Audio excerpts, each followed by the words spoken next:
in November, the university will descend into an alarmingly dire state of affairs.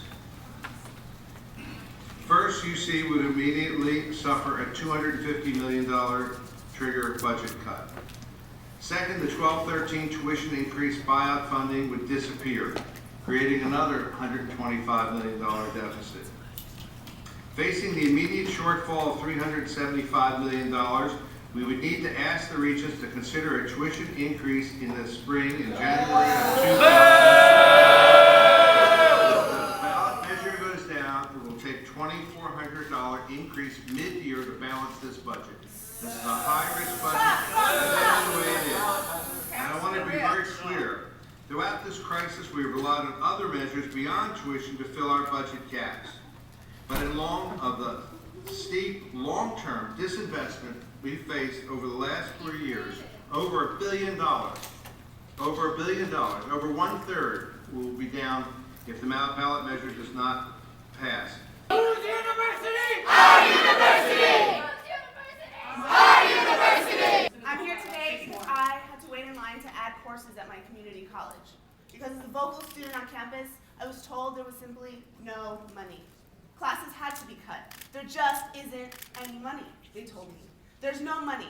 No money for part-time teachers, for ESL sections, math courses, enrichment, community education. No money for new buildings, for $250,000 salaries for the president, for six-figure salaries for the competitively hired new managers of the school, right?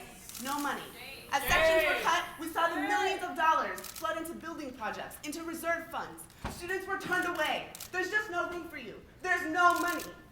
Now at Berkeley, I'm told once again, the state says there's no money. There's no money to fund UC, to pay money for living wages for workers. The benefits are too expensive. Dignified retirement, funding for recruitment and retention centers, no money. $900 million in profit at UC hospitals, more managers than teachers, raises for top management, no money. Corporations in California seeing the highest profits in history, but there's just no money.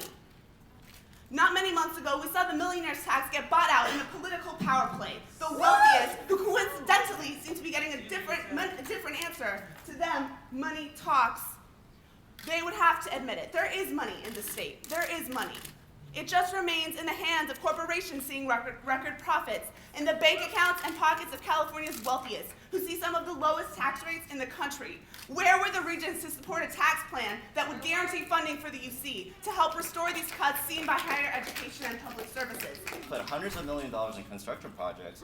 You give pay raises to administrators, and we've overseen a period at UC where there are now more administrators than there are faculty. At a university, more bureaucrats than there are teachers. It's like, this is not a crisis of funding, this is a crisis of priorities. As zombies today, because we want to let you know the debt is absolutely killing us. Those causing this disruption will not be Refuse to accept the lie. I request that the appropriate police officer make a declaration of unlawful assembly.